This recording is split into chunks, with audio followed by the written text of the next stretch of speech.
多谢祖宗保佑，吴玉生难以出头了。我刘建雄一定要为刘家光宗耀祖。少爷，你去找陈小天，让陈班主给他捎个口信儿，就说我要跟他见一面。这么说，那白老头跟那戏子一点关系都没有了？没有。好，走走走。那为什么那白老头跟那戏子一而再、再而三的见面呢？他是他的远房亲戚，以前走动的少，现在她嫁进你们吴府成了二太太，自然走动多了。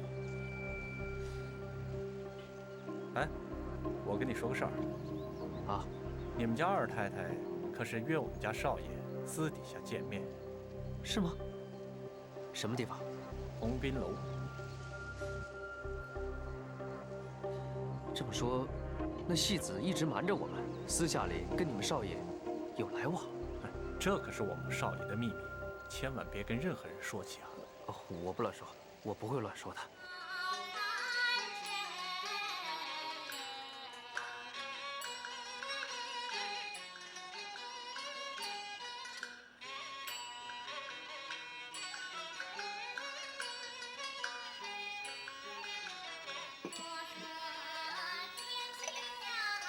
刘少爷，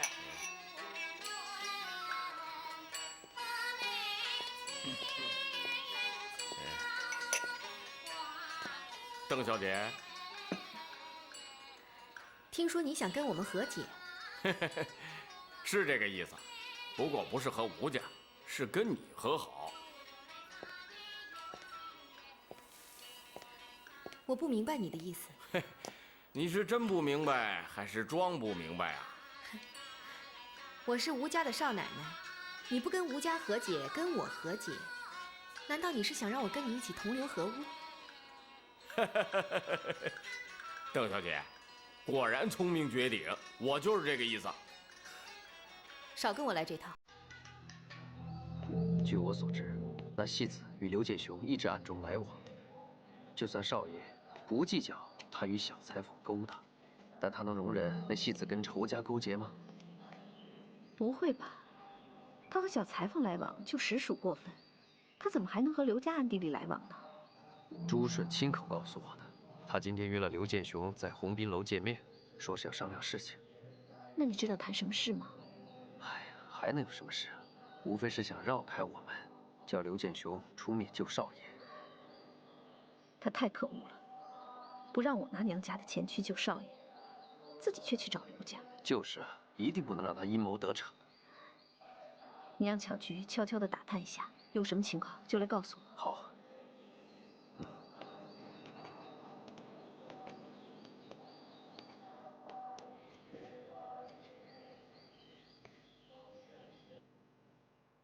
邓小姐，你原本不姓邓，你姓汪。你胡说些什么？哼！当年二品京堂汪文谦大人一家被害，整个安庆府人人皆知。后来听说跑出来3个孩子，你就是其中之一。你被家丁救出来后，流落街头，被清风班邓班主收养。汪小姐，我认真的劝你一句，你以后不要再为吴家做事了。我跟汪家八竿子打不着，你凭什么说我是汪家的后人？你怎么不说我是玉皇大帝的女儿？今天你叫我来，就是为了跟我说这些不相干的荒唐事吗？哎，你，嘿，真不知好歹。这个不太适合你。走吧。哎，好。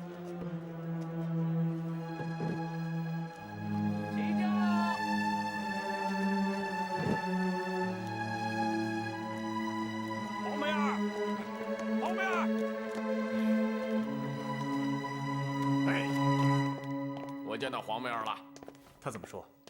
他说他和汪家一点关系都没有。他若和汪家没关系，怎么会和白老头私下往来呢？你敢肯定那个老头是他们汪家的佣人？他自己说的，他是汪家的老家丁，要不然怎么会对汪家被害耿耿于怀呢？尽快找到他，进一步查明黄梅儿的身世之谜。只有这样，我们才能把他拉过来。少爷，这我就不明白了，您和黄梅儿见面的事，为什么要透露给吴家呢？哼，这叫离间计。哦，这眼看着就快放人了，怎么会出现这种事情呢？我问过郭秘书了，他说这案子归北京管，府里也插不上手。哎呀，我不管这案子归北京还是府里头啊，尽快把我侄儿放出来，要不然就得关傻了。二太太，听说你私下和刘建雄见了面，啊？还有这种事情？是他主动找我的。这，你跟他见面干什么呀？难道你还指望他能够帮我们解救出雨生啊？这点我明白，我跟他没有谈到这方面的事情。你，二太太，刘建雄是我们的仇家，既然你不是为了救雨生，那为什么是要和他见面啊？对呀，大太太说的对，你见他都谈什么事儿了？这是我的私事，你们就不要再问了吧。这是什么话呀？你私下和仇家谈话，我们问不得。有一点我能保证，我跟他真的没有谈到雨生的事，而且我也绝对不会做出对不起吴家的事。我主张保出雨生，啊，回家看病。对，不管花再多的钱，也要把雨生保出来。你什么意思啊？我当然也赞成花钱保平安了，可要真像外面所说的，这案子归北京管，府里插不上手的话，那我们花再多的钱也是打水漂。你，要不我再去问一问郭秘书，看看能不能安排我到牢里跟雨生见一面，和他商量一下。哎呀，我们定了就算了，不必去见他。你就是找到他了，他也不一定会赞成。那上次不是因为他拦着不让给钱，那现在雨生早出来了。我再去问问郭秘书吧，如果他觉得行，我马上交钱。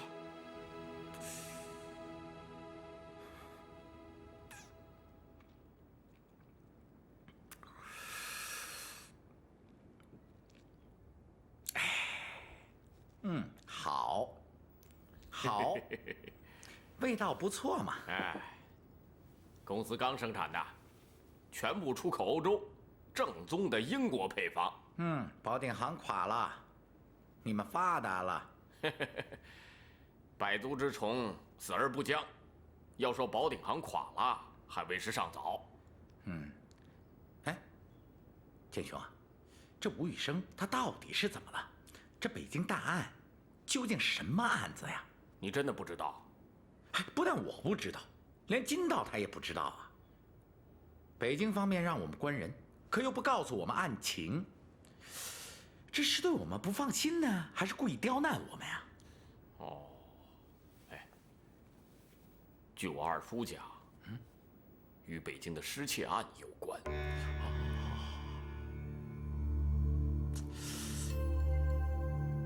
金道台想息事宁人，没想到这案子是越闹越大呀。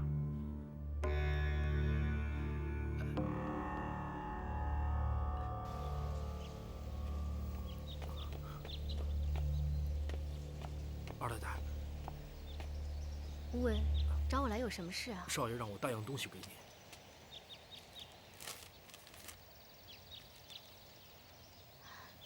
少爷为什么给我银票啊？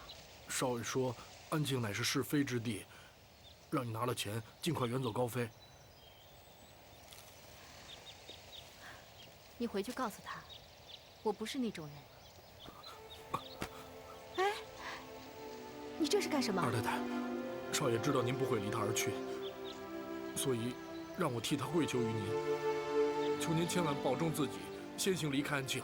少爷说，倘若此次他能逃脱此厄，就算是天涯海角，他也会与您相聚，此次在劫难逃，他的九泉之下也会替您祈求平安的。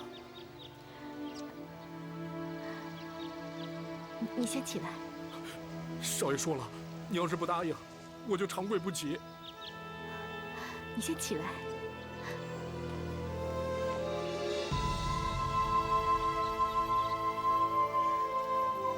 少爷还说什么了？他还说让我替您准备马车，车我已经准备好了，您随时可以启程。我知道了，你先回去吧。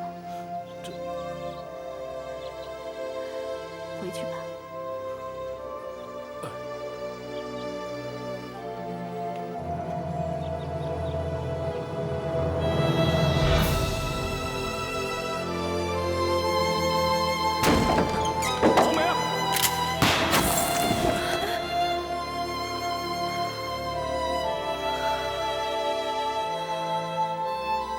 我什么都不会，识字也不多，会不会给你添麻烦呢？你真的愿意，不会后悔吗？万死不辞。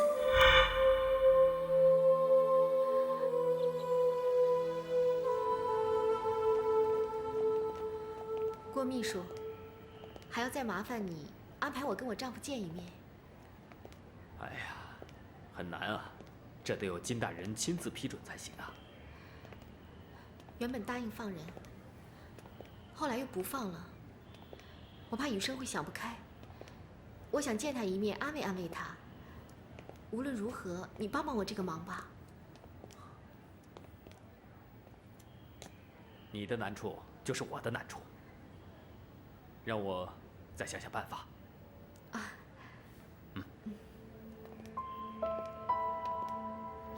见到郭秘书了。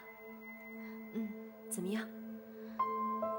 关于这个案子和北京方面的情况，他也不是很清楚。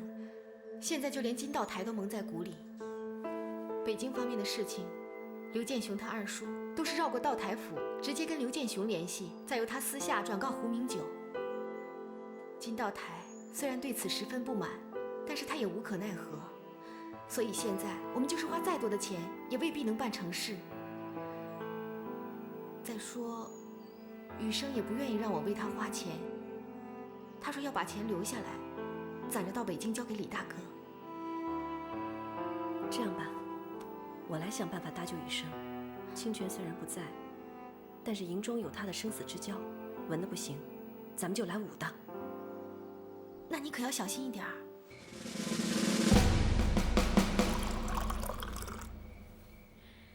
各位弟兄，来，干了这碗！干！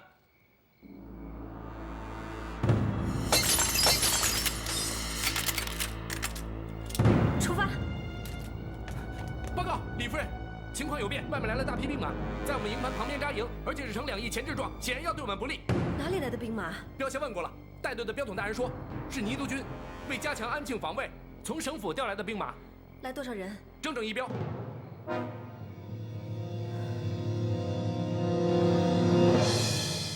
二太太，欧阳校长来了。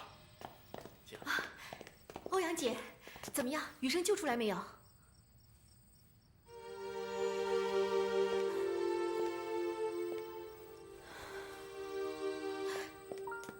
到底怎么了？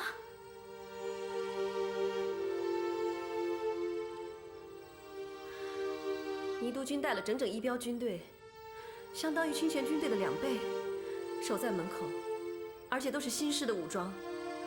如果我们妄动，就会全军覆没。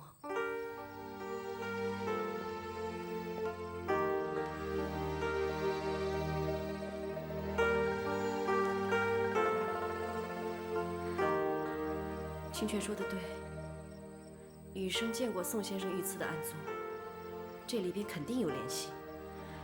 而且，从总统府书记官亲自遥控迫害雨生来看，这件事情非同小可。那我们怎么办？如果想救雨生，只能从上面想办法。要不，你去趟北京吧。去北京？哎呀，我人生地不熟的，我去北京也无能为力呀。我可以给你介绍一些关系。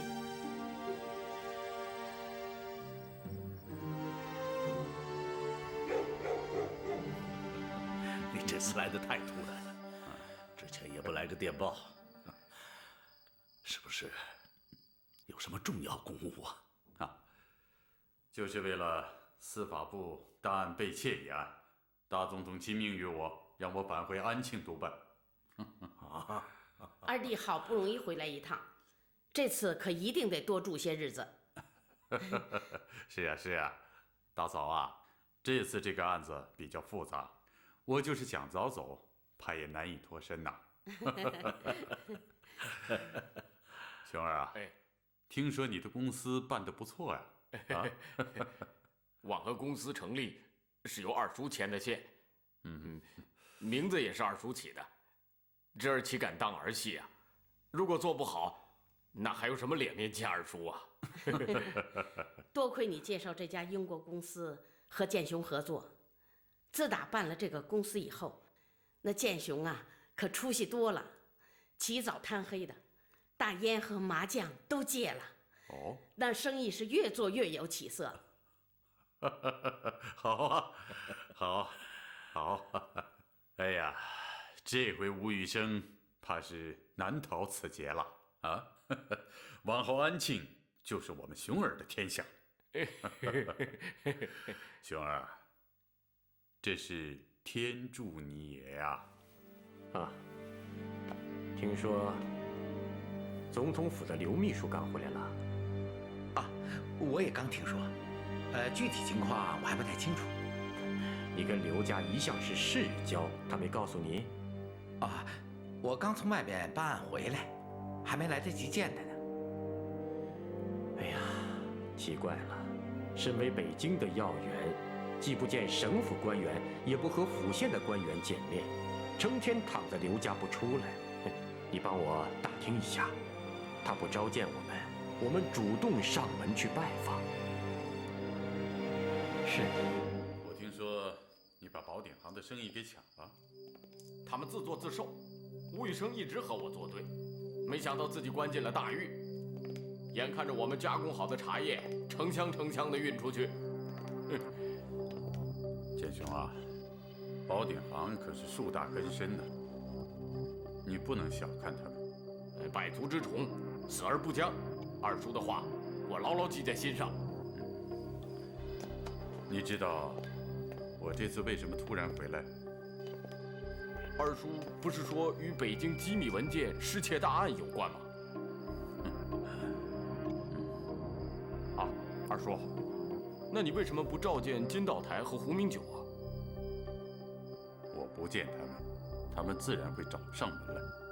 二叔的意思是，此案涉及到高层许多人物，十分敏感，所以我这次回来只能借探亲为名，行过问之实。二叔，胡明九私下找过我，他想和金道台到家里来拜访您，见不见？见是要见的，至于怎么见，我还没想好。二叔，要不这样吧，我以公司的名义请上一桌，饭后我带其他人离开，您和他们好好谈谈有关案子的事情。这样呢，既不在公司，又不在家里，聊聊私情，又办了公事，您看如何啊？好，这个主意好。哎，熊儿啊，事隔3日，但刮目相看呐！啊，你现在出息了，好，干得好！只要你干得好，我们刘家就会有希望。好了，请。好。二叔啊，丁如松他们几个一定要来看你，我拦都拦不住啊。他们几个？来吧。哎呦，来吧。哎呦，二叔，各位，哎呀，我见到各位，我是非常高兴啊！好，二叔好。哎，今天我请大家多喝2杯，请。来。你看，请坐下啊！来来来，哎，坐。来坐。来，哎，刘大人，好，建雄啊，哎，把大家照顾好啊！对，我们敬刘大人一杯啊！来，二叔，我们向刘大人敬啊！谢谢。大家都吃啊！大家吃。好，走。请坐，请啊，建雄啊，哎，是敬各位一杯。好，我喝。先干了啊！哎，去吧。好，来。欧阳姐，花面，你来了。我准备听你的话，去一趟北京。什么时候动身？就这几天吧。你一个人去吗？我不想让吴家的人知道，以免走漏了风声。你能帮我借辆马车吗？我想先去趟南京，然后再坐车去北京。当然可以了。可是，你一个人去太危险了，最好找个人陪你一起去。让吴温陪你去吧。现在已经查明，盗窃机密档案的主谋是日本间谍。这些日本间谍密谋发动政变，吴宇生在此案中嫌疑最大，很可能他就是日本人的爪牙，所以不但不能放，而且还得严加看管，绝不允许外界任何人和他交往，以免走漏风声。请刘大人放心，我们一定严加防范，绝不让他与任何人接触。好，上面对此案是否有不同的看法呀？此案是非常敏感的，牵涉到许多高层部门。所以如果有什么不同的意见，这也很正常啊。不过，倒是有人想借此案谋取私利，那就是另外一回事了。我这次回来还有另外一件事情，我想听听你们二位的意见。现在中央国政会许多代表提出要实行帝制，想让大总统当正式的皇帝，不知下面有什么反应呢？这国家地方这么大，人口又这么多，这无知者又甚多，这国家没有个好皇帝，这国家很多的事情都不好办呐。是呀。金大人，你的意见呢？哎呀，大总统在就职仪式上曾明确地表示，永远不实行帝制，也不会再有皇帝。眼下要大总统当皇帝，这岂不违背了他本人的意愿吗？大总统本人虽说不愿意，但是目前从中央到地方，纷纷都上书劝大总统实行帝制，并且推举大总统担当中华帝国的第一任皇帝。所以大总统本人也无法违背国政会和大多数民意代表的意见啊。那倒也是啊。北京大案是个烫手山芋啊。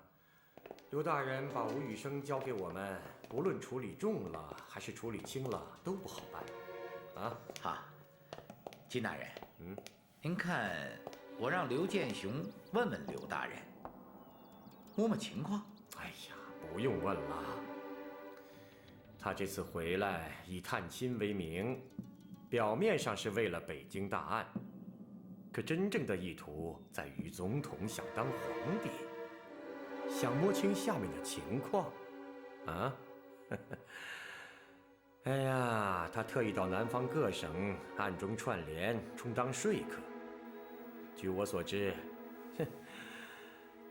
他竟和省里的官员啊，包括倪大人见了面，谈话的内容都差不多。这大总统跟当皇帝没有多大区别嘛，当就当呗。这一差就差远了吧？那金大人，您的意思是？我的意思嘛，和你差不多啊，当就当呗，啊。那吴宇生的案子呢？您看怎么办呢？装糊涂吧，上面怎么说我们就怎么办啊！既然刘大人都不肯讲死，我们又何必太认真呢？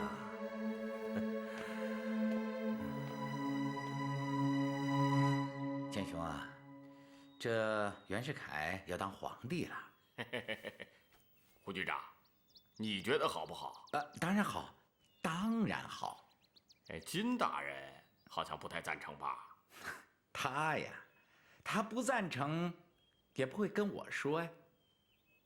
你这个时候可别犯糊涂，他金大人跟咱们可不是一条道上的。那是当然了。建雄啊，哟，二叔，二叔来了。我来看看啊。刘大人，我来看看呢。那卑职先告退了啊，慢走，慢走，胡局长啊。建雄啊，你现在搞得不错呀，二叔坐。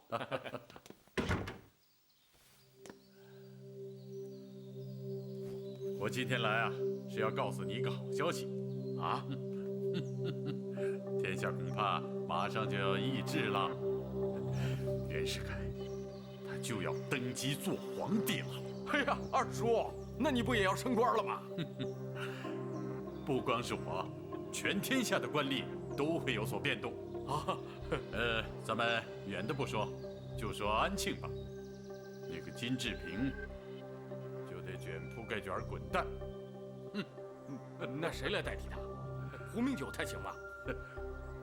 这个人鬼迷心窍，鼠目寸光，不可重用。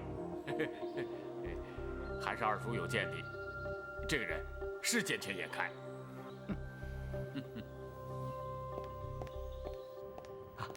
局长，吴家这2天有没有提出花钱赎人的事啊？没有。你把风放出去，就说只要他们肯花钱，老子就放人。看，我让他们看看，老子像财迷吗？不像，不像。老子在前面给他们充当恶人，有了好处还不想着老子，真是人心叵测。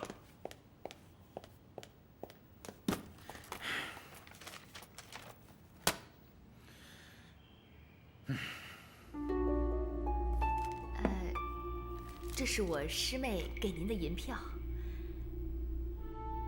她说她丈夫一直关在牢里，多谢您的照顾，这是她一点小意思。哎呀，这就不必了吧。我跟雨生过去是同僚，在允许的范围内给点关照，这也是我胡某人的分内之事嘛。哎呀，您就别客气了，收下吧。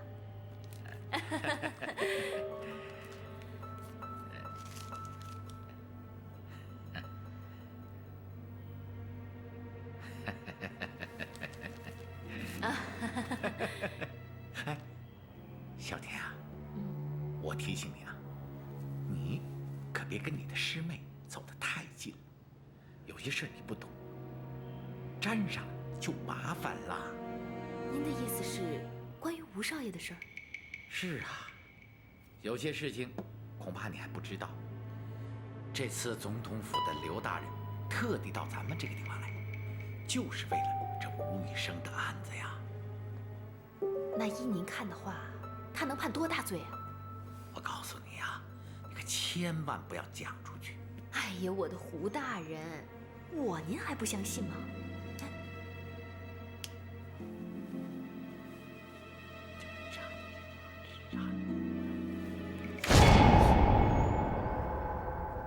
明白了。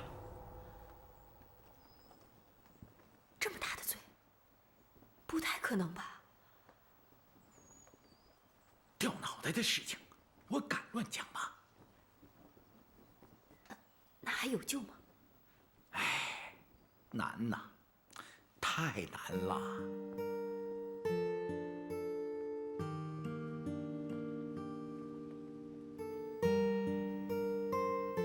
他们劫狱失败了，你猜到了？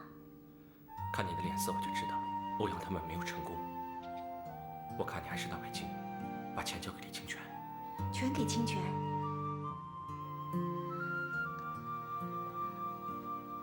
胡明九放出话了，只要出钱就放人。我看，还是先用这笔钱把你给赎出来。吴家不能没有你。千万别上他们的当，还是把钱交给李清泉，让他买军火。金大人，黄梅儿托他的师姐陈啸天找过下官，说按照您的意思，愿意为府里出一大笔钱。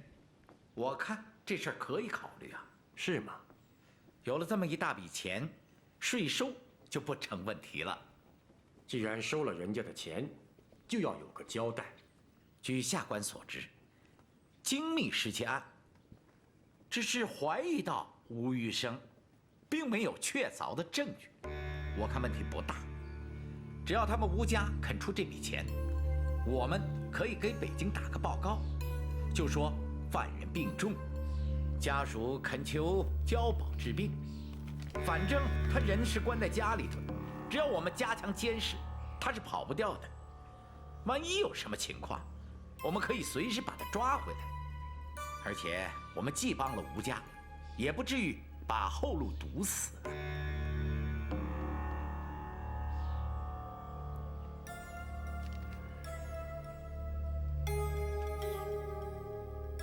胡明九想跟我玩心眼儿。少爷，不会吧？胡局长跟您的交情不是一天两天了，再加上金大人对他也没什么好感，他能爬上安庆警察局长的位子，不全靠二老爷帮忙吗？哼，我算看透了，一碰到钱，他什么都忘了。为了吴家这笔钱，他想让吴玉生保外就医。少爷，这人可不能放。那就看他们吴家出多大价钱了。少爷的意思是，胡明九要价5万，我仔细想过了，这笔费用，吴家出了也白出。少爷，您开玩笑吧？你没听明白，胡明九要的就是这5万大洋，让他们出吧。吴玉生在北京犯的可是大案，我二叔说了，他反对袁大总统，是要杀头的，就是出再多的钱，也救不了他吴玉生的命。吴家给胡明九钱，等于是白白打了水漂。只要我二叔发句话，没有我的吩咐，绝不会放人。如果他们跟胡明九私下联系，你放心，北京这道关口，胡明九绕不开我。黄梅儿，黄梅儿，你听我说啊，师姐，这钱我1分也不能出，我这可是为你好，你呀再想一想。这钱我不出，这也是雨生的意思。哎，黄梅儿，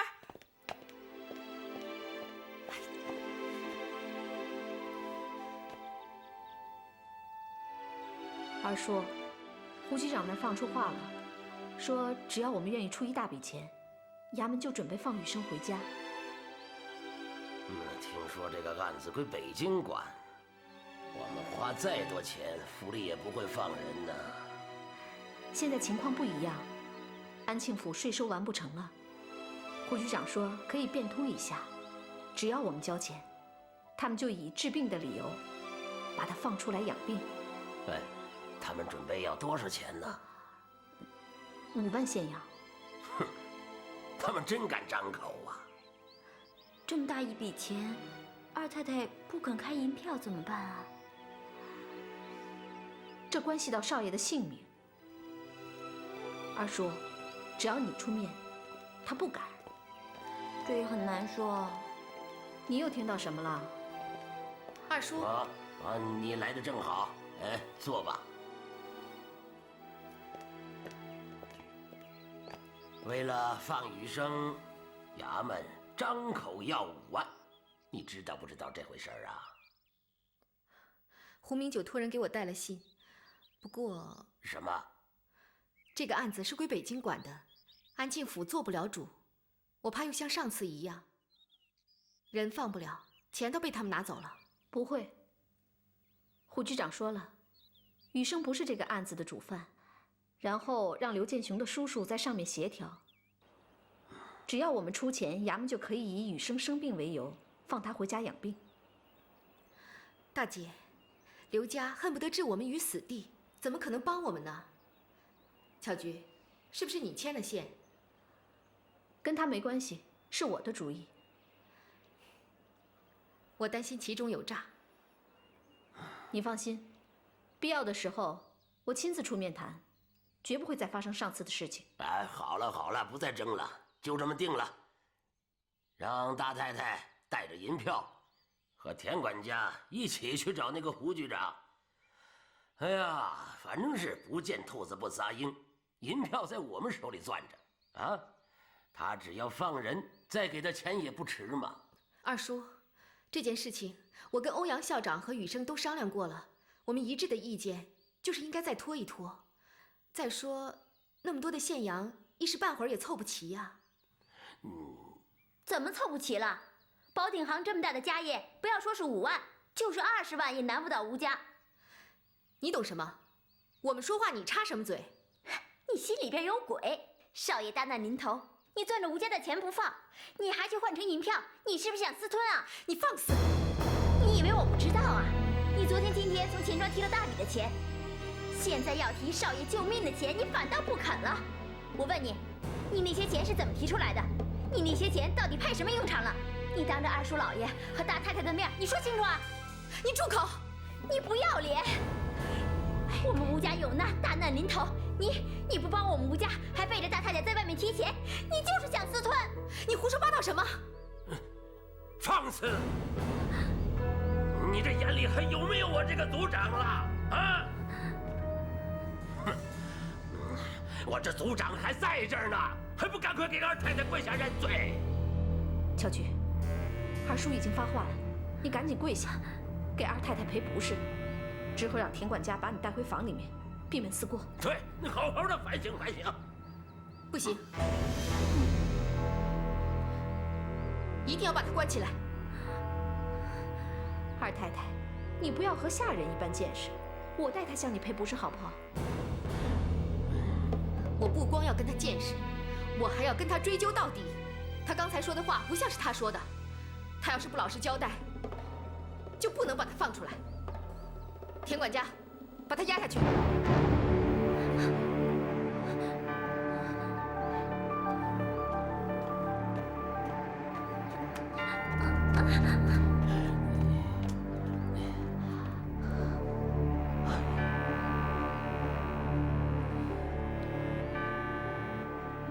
哎呀，我说你呀，何苦当面跟他过不去？